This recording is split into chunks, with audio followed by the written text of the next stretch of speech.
Welcome to the Gentleman's Talk, where the podcast talks about a man's battle with mental health, his personal experiences, and his journey to be a better soul. Hosted by James Dean Littlejohn.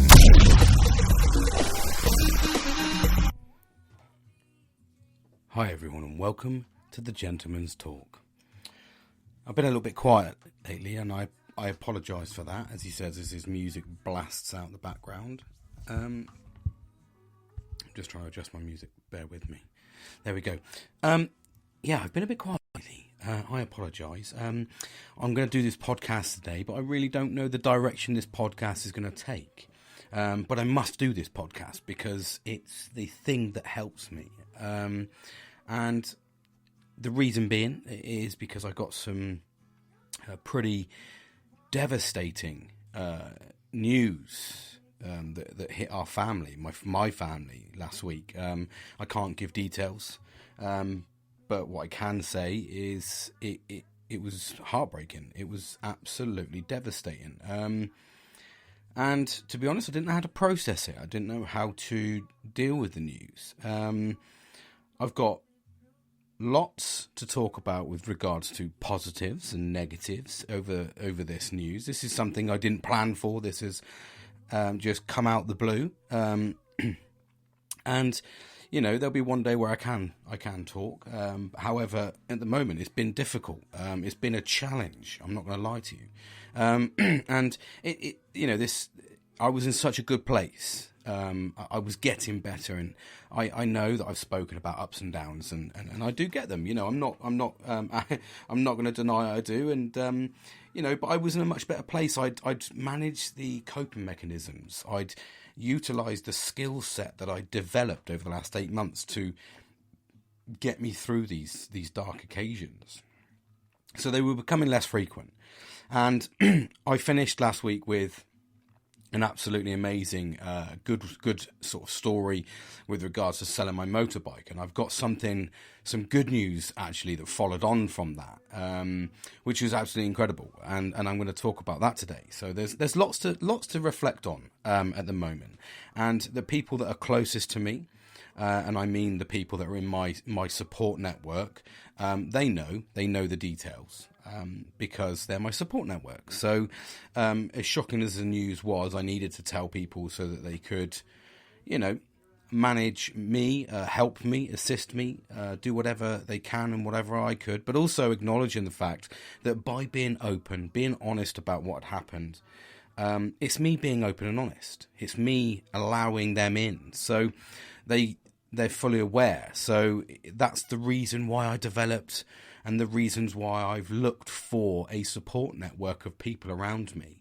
For such occasions like this, we don't know what life's going to throw us, you know. And like I said, I was in a good place, and the curveball smacked me in the face. And you know that by the by, you know, I'm dealing with that and the family, and we're all coming together as a unit, which is impeccable. This really is an absolutely fantastic, you know, sort of feeling to have that, you know, and that's where the sort of good news comes in, you know. So, you know, on the back of this, and I've spoke about this in some of my TikToks and all sorts, the absolutely incredible thing that has come out from as the biggest positive, for me, is just how amazing the individual people are around me. You know, I've moved away from the positive vibes. It was such an intense occasion that I couldn't see other people happy because I'd lost faith in humanity as a whole. So I had to shelter myself for my protection while I processed it. And this was only 5 days ago. So, you know, for me, it's still being heavily processed and will be with me for the rest of my life. But what I have done is, you know, I've nurtured those people around me, and I've been absolutely dumbfounded by how supportive they are. Even though when I pull away from these groups and I pull away from people, and I went on a fucking delete rampage through Facebook because I blamed everybody else. I don't know why. I didn't blame them directly. I didn't think you're the fucking problem. What I did do though was I didn't want to see these people happy. I was like, fuck you, fuck you. So I just went on a rampage. You never talk to me. And this is what happens when you go into a dark place. You blame everybody else, and it's not anyone else. And I even had a good friend of mine message me saying, you know, you've left the group. I'm a good guy. And I was like, I know you are, mate. You are absolutely a great guy. You're my top friend, one of my top friends. So absolutely, but at the moment I need time to process this. This isn't something I can talk about in detail, but you know the details to a degree, so that you can give me the space required. But at the same time, if I reach out or, you know, you check in, I will fully acknowledge that. And the most amazing thing is from all of this is just how my best friend has been through this. And I talk a lot about 10, 11 years ago when I wasn't open and I didn't really acknowledge my feelings. I didn't really address my issues. I didn't tell anybody. I bottled it up and I just became a ball of fucking like nastiness. And do you know what I mean? Like I just wasn't a nice person because I bottled all this stress and tension and depression up. And I had an amazing friend that stood beside me, but I wasn't the best of friends. However, I'm on the complete opposite sector now of that. And what do I mean by that is that he is checking up on me all the time. And like from the minute I told him, he was, he was one of the, I think he was like he was like the second person I think I told. No, third person I told. So no, he wasn't actually. He was the second person I told. And from that moment, from me getting the news that I got, he rang me all the fucking time, texted me all the fucking time, give me the space I need, was just positive all the time. And, really sort of kind of, even listening to him when I told him the news, he felt my pain. And that was absolutely incredible. Like, just goes to show how important it is to talk and let people know the reality of what is going on in your mind, because they will look after you. And that's what I've done. And every single day in the last 5 days, he's ringing me up. He rang me up yesterday. He said, I'm just checking in, mate, see how you are. I'm like, yeah, I'm okay, mate. I'm just doing this and this and this. And my dad on the other side, my dad has literally not let me out of his sight. He literally gave me the biggest cuddle I've ever had. From him or any man, if I'm brutally honest, he literally did not let me go and cried in my arms.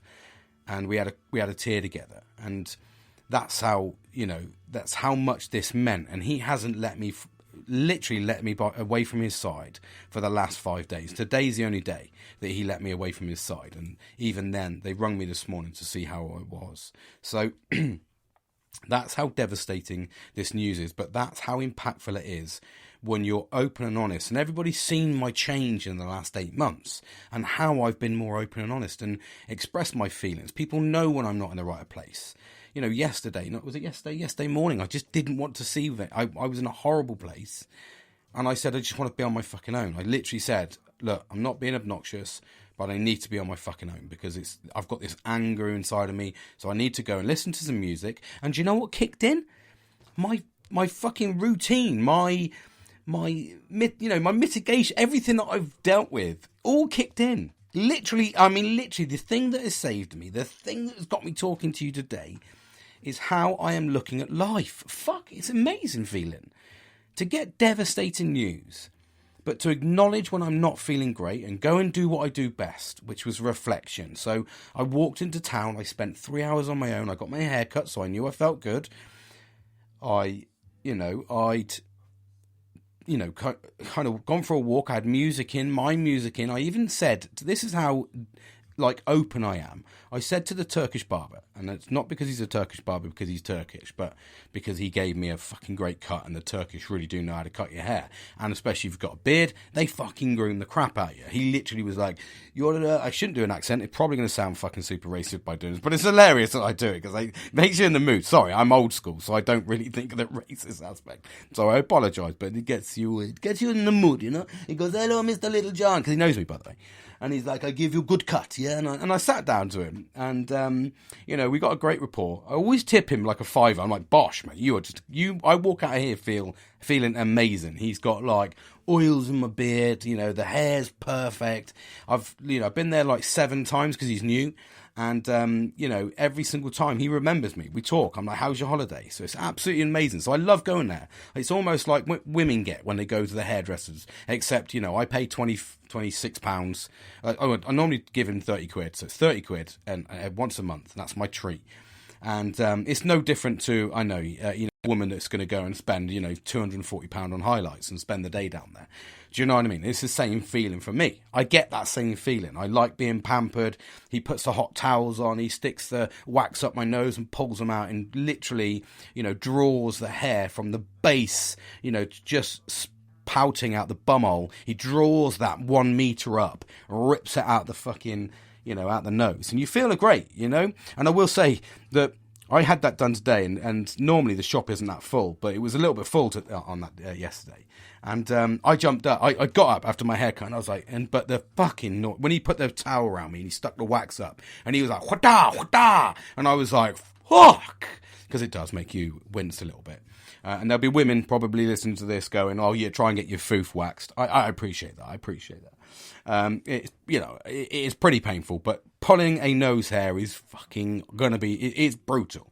So anyway, and I stood up and I looked back at the four guys behind me, and they all looked at me as if to say, I don't fucking want what he's just had. Don't stuff anything up my nose. So it was, but anyway, you know, I digressed a little bit there, but it was that sort of banter. I feel great. I went down, sat down.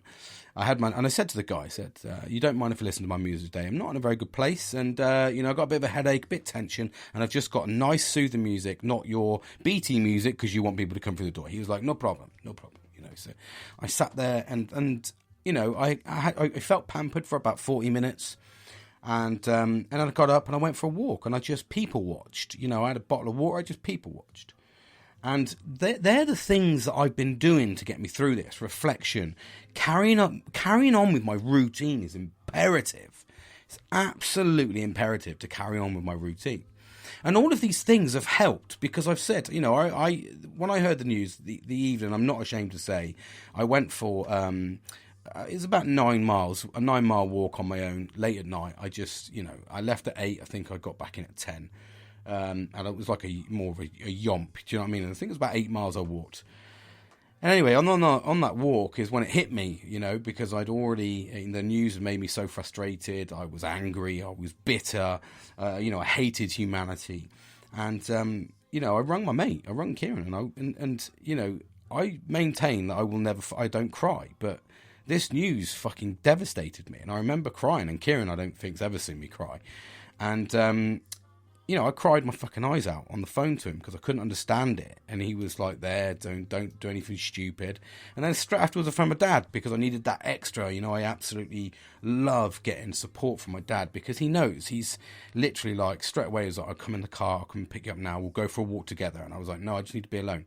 Because I didn't want to drag him into, I didn't want him to feel emotional. He had his own things to deal with. But, you know, I spoke an hour on the phone, and in the end we had a laugh. We were, you know, putting the world to rights. I don't mean a laugh as in, but he pulled me down to reality. And this is what I'm talking about. This is the amazing aspect of nurturing the right people around you. And, you know, like I said, I've had, you know, my brother tried to FaceTime me today. I know he's had a long weekend with his family, and when I told him the news, same as me, didn't know how to deal with it. But I've been absolutely, like, overwhelmed with how my dad and, you know, my best mate have looked after me, literally phoned me 3-4 times a day. They have just, I've turned a corner in how amazing that makes you feel. And that's because I'm not fucking great, you know, I'm not feeling great, you know, this is awful, you know, so, and they've looked after me, you know, and we went to play golf today, so even my mate went out, we went to play golf, and we didn't speak a word until just, I think it was the last hole, and we started talking about it. Because we knew we were going to part ways and I won't see him for about 2 weeks, I think 2, maybe 3 weeks, because he's going away, it's summer, and the week after that I've got off. So, you know, it's about 3 weeks we'll probably won't see each other. So, unless we play golf. But it was kind of, that's the only time we spoke about it, which was about 5 minutes. We put it to bed. The rest of the time, it was nice to have a laugh. We were playing golf. We were just having a good time. And the sun was out. It was early in the morning. And yeah, we were just having a good time. So this is what is amazing about nurturing the right people around you that check in on you and look after you. It's so important, because it's amazing how, selfish we can be, and we just go through life. And, but the true people that want to look after you are the ones that will be there, at your darkest hours. If they're there for you at the darkest hour, then, they deserve you to be at your best. They deserve you at your best. Absolutely, and I'm rebuilding. I've got a big, big job to rebuild. It's going to be tough. I don't really know how to process anything yet, so it's dealing with it. But it's just an amazing feeling, and that sort of kind of actually leads me on to something actually. So I must caveat. I know I'm 15 minutes in. I haven't done a video recording. I normally, like I said, I started the YouTube thing. I started to do video recording and podcasts. However, I was losing the quality of my podcast, and that's more important to me, because the video aspect is just to try and get out there. But once, or if, or how, or when, whatever this takes off, and if I start receiving sort of anything from it, and it makes it worthwhile in that sort of sense, or I can invest back into this podcast, I'll absolutely buy equipment. And that's why it's really important to share and cascade this around as much as possible. Love to help new people out, but it really gives me a bigger platform to talk. Or there's the other case, I am saving, so this isn't reliant on you guys. I am saving because hopefully I want a camera that just does it all. You press a button and it sends it straight to YouTube from the digital camera. And then I can carry on recording, because I was losing the quality in podcasts, and I don't want that. I was getting very frustrated with trying to run two pieces of media, and try and get them synced in, which wasn't fun. But anyway, digress again. So, and it's sort of, let me take a quick drink. I need a quick sip of my gin, so please excuse me. See that? I just got a nice gin tonight, just so I can get a nice, easy night's sleep. Absolutely delightful. So it brings me on to, I sold my bike, and I spoke to you, and I said this guy come out of nowhere, and we were just talking, and we just sort of clicked, and we had a good chat and all this sort of stuff. And I have this little selection, so bear with me, because it just, for me, it just literally encapsulates everything that I'm trying to do, and the importance of spreading the word, and the importance of rebuilding men. And I have some other bits to talk about, and why it's really important to do that. But this is what this guy said. I don't know this guy. Like I said, I've sold a motorbike to him. We've had brief chats, text messages. And he received the bike, and this is what he sent. So please have a cheeky listen to this. So he put, "Mate, just listen to your podcast. Great again. But there was one point I picked on, half-painted cupboards, and I spoke about only painting, I losing that ADHD aspects, and, I lose interest in things. So 2 years I haven't painted my cupboards, and we're probably looking at moving now. So it's kind of pointless. It's going to be left half done for the next person. Anyway, as he did that, he sent me a video of him opening a cupboard that was half painted. So it was like he can relate. So it was another thing just to I can relate fully. And he goes, "What I do think is great by you being open and honest. First, it opens the door for other blokes to share how they feel, especially when meeting someone new. And this is why I do it. It's a lot easier to listen and talk to strangers because of the fear of being judged by other people who know the side of you. You show that if it makes sense," which it does. And by breaking that down is what I mean is when you're open and honest, and this is inherently why I've made friendships, is because when you're open and honest, you feel more relaxed because you know you can be the real you. You don't have to go, "Oh, he's a bit posh, so I need to put a brave face on," or "He's a bit of a dick, so I'm just going to try and avoid him, but when I'm with him, I'll laugh along at his fucking shit jokes." We all put these different faces on, don't we? But one of the most important things by being open and honest, and I never really captured it like this, was the fact that, by being an open and honest, I've actually met people that have been able to be them real selves. And it's interesting how most men, it's rarely we're ever our real selves. Rarely. I can guarantee that I will be a slightly different person with my brother. I'll be a slightly different person with Billy. I'll be a slightly different person with Nelly. And sometimes when we all come together, those personalities don't fit. because I get on with them in different aspects. I have the ability. I do have a really good ability to adapt to different situations. So I can walk into a room with fucking, judges and fucking government or whatever and be a posh twat if I really wanted. And at the same time, I can do what I used to do in the rugby club and piss in a cup and drink it because we thought it was hilarious. So, and there's other things that went on, but I'm not going to say, but do you know what I mean? I can go to all levels, and I like that. I like that aspect. And not every person I get on with, has that. If you brought them into a room, they probably wouldn't get on. But at the same time, I like to be different people.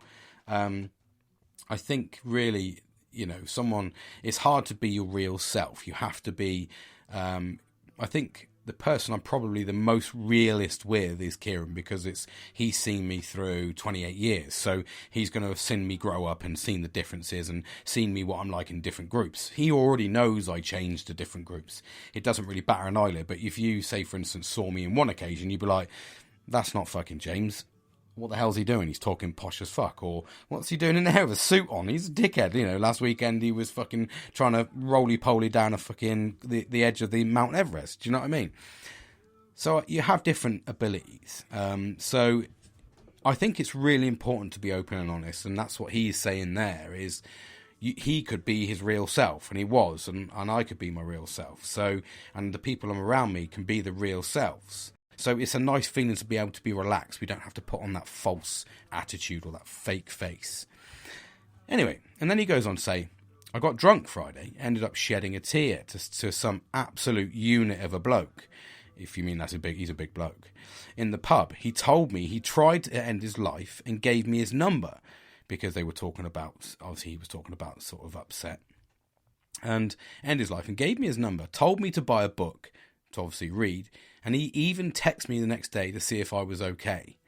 The more open we are, the better people we attract. He's just had a quick 20-minute reflection on what I said in my podcast, mate, and he said, great stuff again. Now, this is from somebody that I genuinely don't really know. Like I said, it's a brief text. I know that you can get a lot out of this person. I know quite a lot about him in the sense like that. So, but just to hear that and break that down, he's talking to this absolute unit of a bloke. He's ex-military, so he's obviously an open guy anyway. He's not open, he's obviously like, the guy's an ex-para, I think he was, or something. Yeah, so he's quite a big guy. So, he's kind of got that ability to sort of. I think the thing with an ex-military person is, or even a military person, you're so diverse in who you can talk to. It doesn't matter who they are. You don't look at them. You just go, I'll talk shit to you, mate, because that's what we used to do. And you as a military person, you're chucked into a room and you just fucking talk, and you just think, all right, mate, what's your name? Yeah, what do you do, buddy? What do you like? Okay, will I get on with you? Probably not, but I'll talk to you about shit. I'll listen. And that's what it's like. So he was talking to this absolute unit of a bloke and shed a tear. And then the guy texted him the next day to make sure he was okay, mate. And that is amazing. That is the shit that we are trying to nurture here. That is absolutely what we're trying to nurture here. And it's really important that we do that because of this exact reason. It gives the ability to be open, gives the ability to be honest. Men really do know and how to look after other men. They know what we want to hear. They know what we want. They can. It's okay, people saying, "Oh God, you've got a relationship. Your missus should look after you." But men aren't very difficult. We're quite simple people. We just like easy life. We like to have a little bit of fun. We all act like fucking dickheads in groups because we like being children. We don't like being governed by rules. However, 9 times out of 10, most men are surrounded by rules in employment because we're trying to beast our way through the ranks or through the structure or through promotion, whatever you're trying to get through, to try and get more money. And you know what I mean? And it's kind of it's nice for us to just step away. I like acting like a fucking idiot because I like to have a bit of fun. I've got one chance. I just want to enjoy it and fucking live it. So it's really important. That's why most men, are stupid because we just like to have a good laugh. We just like to have a bit of fun. But this is what I mean. This is what I'm saying. And he's done straight away what I said to him and what I've been saying. is reflection. Like, reflect. That's what's got me through this news I heard last week, was the fact that I've been reflecting on it. I've been putting myself into different scenarios. I've been, everything you can imagine, I've been analysing. I've not just been getting angry. I've not just been getting upset. I've been analysing it, and I've been reflecting. I've been listening to the right music. I've been meditating. I've been having cold showers to build up my resilience. I've kept up with my routine. And he's done this. He said straight away, I took a 20-minute reflection of what you said in your podcast, because I was talking to him. And he felt amazing because he reflected on what I said. And he did send another message on after that, but it was a bit more personal, about the reasoning why. So, and, I don't know him well enough to want to be able to talk about his own situation in depth. But at the same time, I could fully understand where he came from. And his reasoning, I gave him another way of looking at the reason why he was depressed. And, he'd had suicidal thoughts and he'd shed a tear. And, even then he said, I didn't really look at it like that. I never looked at it like that. And I went, absolutely. That's why sometimes it's good to say, to reflect. But one of the most important parts actually is not just the reflection aspect, but is talking. But because by talking, he's looked at another way. He's been offered another way of looking at it. And it's, we all call it devil's advocate, don't we? Let me play devil's advocate. And it's so easy when you've got a predetermined view of the situation. You've already analysed it. You've already made a decision of why this event has happened, why you're depressed, why you're feeling low. You've already done that. So, excuse me. And when you've already done that, and you have this pre-perceived idea, you tend to then ignore everything around it, and you tend to then focus on the negativity that's surrounding that. And what I did was I offered him an outside point of view. I said, well, actually, maybe look at it this way. And he went, fucking hell, mate, I as we carried on talking, fucking hell, I never looked at it like that. And I went, absolutely, that's the reason that's the reason why we talk and we're open, is because you can be offered. It's great to be a set of ears. It's so important to be a set of ears. Have a friend that's a set of ears. But at the same time, I'm one of those friends that won't just be a listen. I will offer an opinion. And it's not I don't mean offer an opinion in a negative sense, like you will fucking listen to my view. I mean, like, have you thought about it in this context? And what it means is, I'm giving you something else to consider. Maybe there's a positive spin on this incident, or your reasoning behind your depression is, maybe there's a positive aspect to it. And then when you offer that positive aspect, it actually gives you the ability to hopefully move on. And he looked at it in a different light, and he went, I never looked at it like that. And I went, absolutely. If you look at it a slightly different way, instead of having that fucking black and white, look, there is a little tiny bit of grey area there that we can probably, there is a probability that could have been the way it was looked at, a way that we can look at it. And all right, it's not factual in most cases. However, if we put a positive spin on things, we're positive around us. And as he said in the end of his message there, when you display positivity, when you are open and honest, you are actually surrounded by very similar people. Because if I'm open and honest and someone isn't open and honest and they're a quiet person, say for instance they think, fucking hell, he's an attention-seeking prick, well then we won't be friends. Because he's not, or she's not going to want to be around me because I'm too interested. I'm too interested. That was an arrogant fucking view. No, because I'm too open and honest. And I read all the time with things like this, where I look on these TikTok videos and they say a woman doesn't want a man who's emotionally in touch with his emotions. They don't want a man that does this, and they don't want a man that does that. Well, actually, somebody will want that. Somebody does want a man to be open and honest and in touch with his feelings.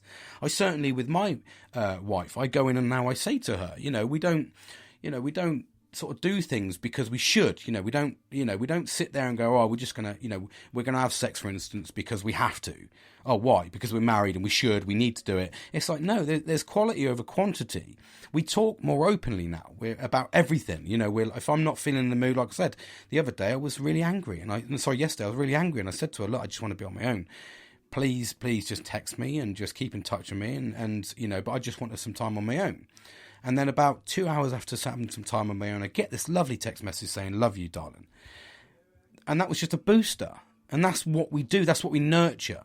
By being an open, honest person. She knows when I'm not in the mood to do things. She knows when I don't want to go something. If I say I don't want to go shopping, I genuinely mean I don't want to go fucking shopping. Because why should we suffer these things?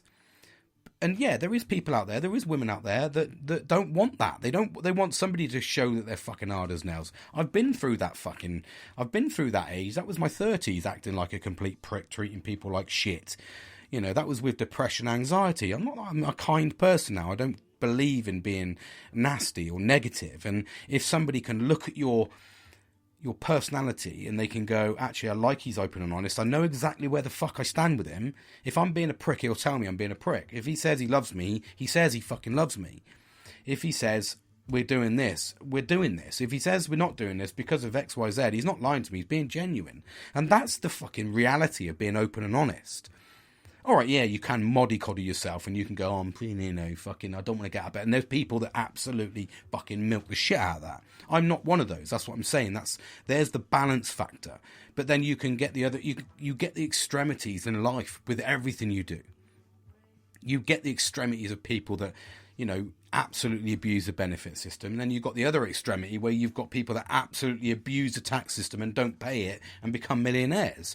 You've got the same as the sickness side of things. You've got people that absolutely abuse the NHS, and then you've got other people that will pay for the NHS all their life, never ever fucking use the NHS, and then when they do need it, they're in a fucking queue about 200 fucking miles long.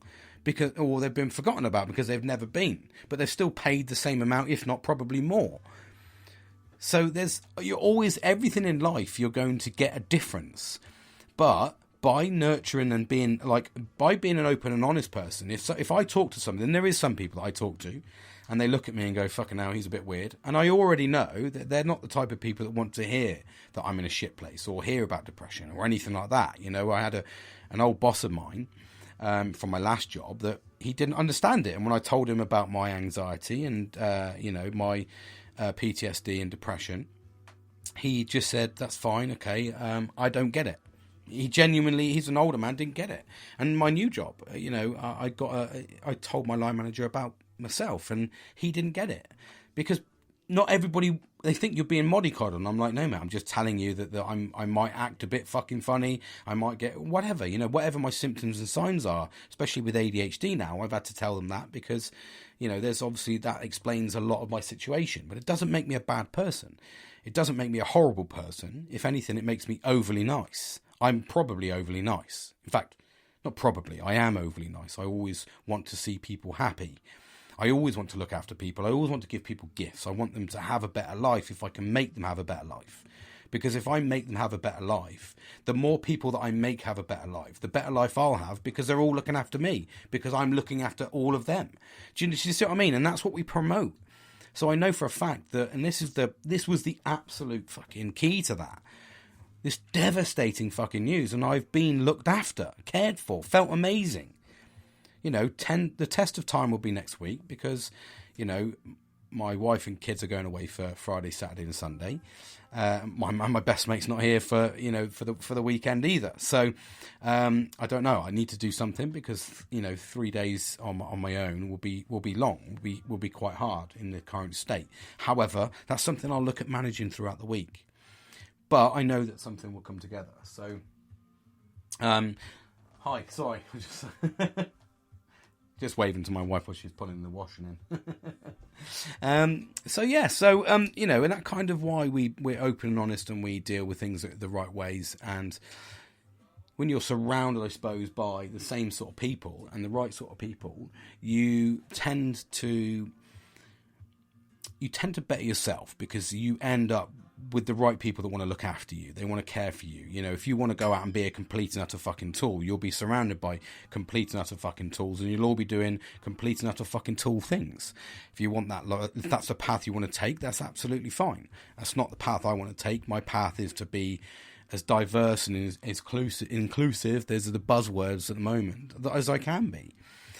So, amazing. I sort of kind of delved into that. And then anyway, as I was digressing, I was pulling into that side of things. I read an interesting fact, actually. And, I was talking, and this is quite it's a common known fact anyway, that obviously male suicides are a lot higher than females. And I was like, okay, well, I just need to look at this. So I did a bit of research this afternoon, because I was not for anything for myself, so please don't take that as a negative. But I was just looking at the statistics of men, and I was doing my research like I always do. I always look at mental health forums, and I always try and see stats and see if we're progressing, if we're making ourselves better, if we're being open and honest. And the shocking statistic that I found out from male suicides and why they're so high is not because they're higher in the sense that, they do it more than women, because women are actually just as emotional, and there is actually just as much suicide attempts from women, which was shocking for me in the sense that I thought it was the other way around. But the reason being is because men use more of a lethal option. They actually are, they push themselves, and this is the difference. They push themselves because we have, I think, men are a bit more headstrong. We don't talk about things. We block and bury everything down, so you don't see the emotions. You don't see the tears. You don't see you just think he's just an angry fucking twat normally. Whereas women, they tend to have, they're very much in touch with their female side and their emotional side. So you tend to know if you've upset a woman quite quickly. It'll be a click of her fingers.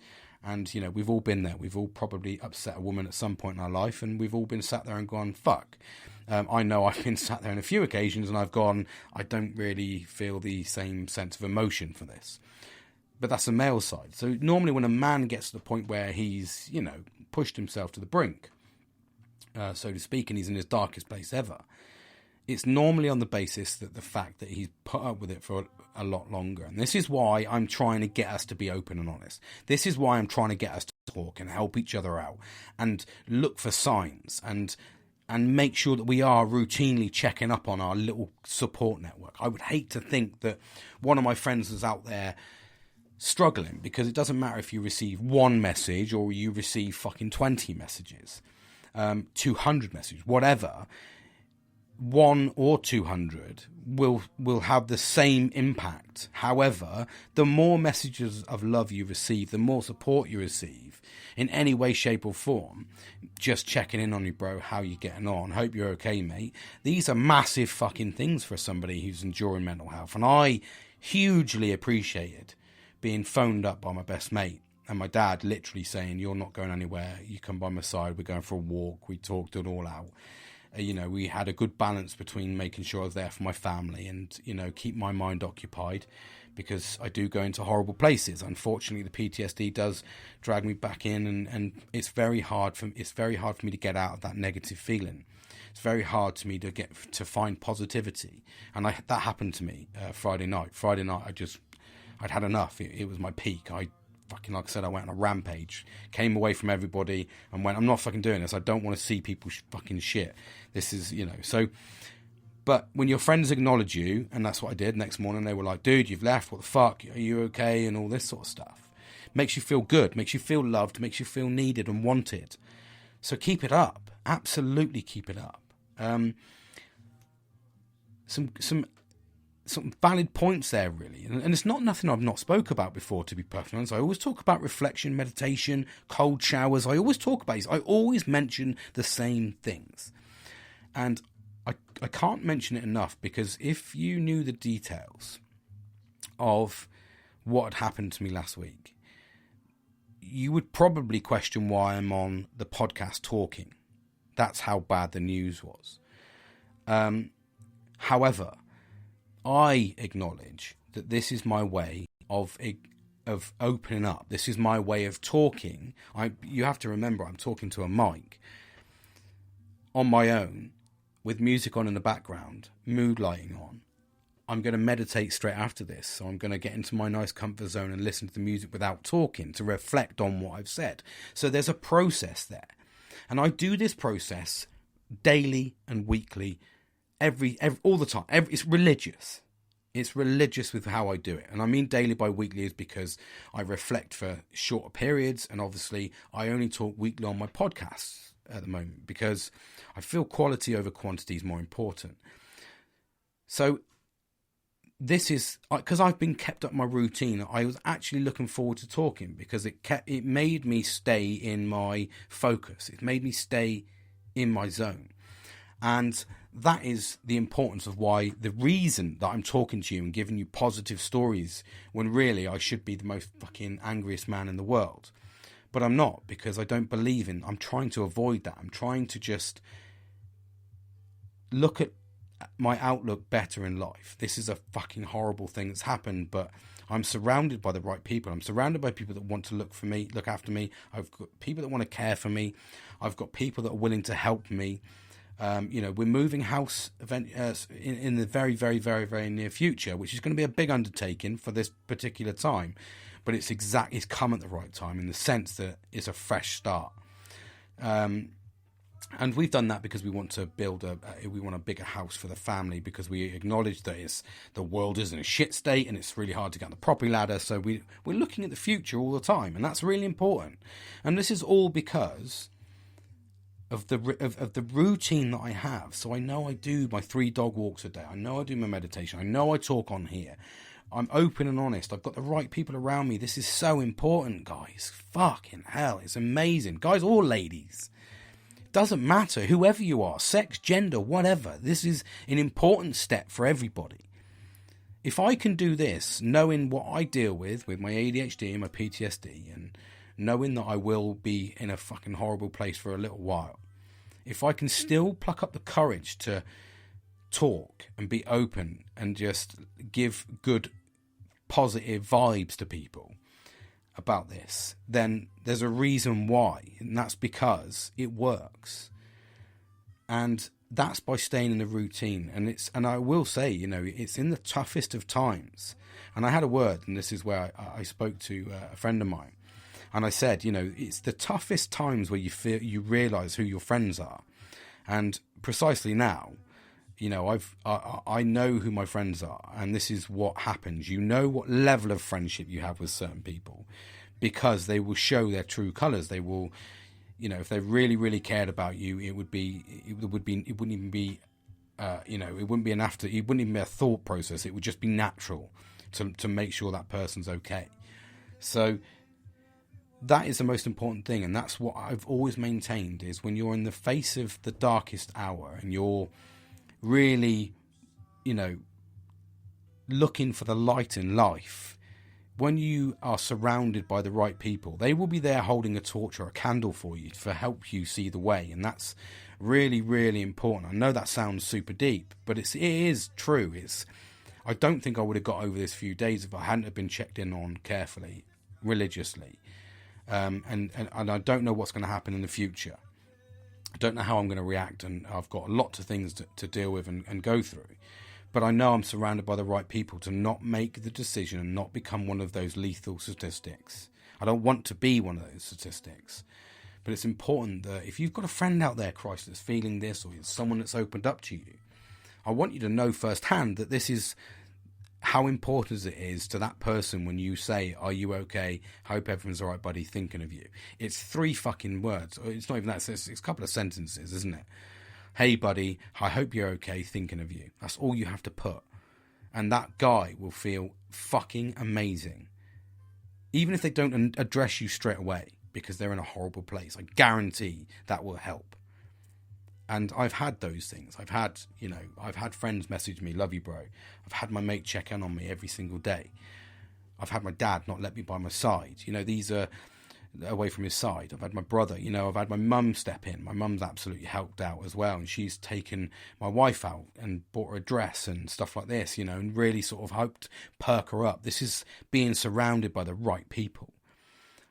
And that is the importance of this journey. This is why I'm talking, because we go through these battles, and I've faced those fucking dark times, and I'm using my experiences now to make sure that I don't fucking fall back there again. It's so important. So I won't drone on, because I am feeling a bit exhausted because that's a lot for me to still process, and I feel I'm processing it because it's taken me in different realms. I apologise for not being able to go into full detail, but there will be a time where I can, and you'll understand why. But at the same time, you know, this is the process I had to go through. And if I can help somebody by, you know, just explaining that there is a way out, there is a purpose to live, there is a purpose to succeed, there is a purpose to look forward and build a better future. Spend the weekends planning for a better future, not just making do with the shit one that you might have at the moment. Don't do that. Use the weekends to positively affect the next week. You know, these are really important things we must remember, because at the same time, that's what gives us focus and drive, especially as men.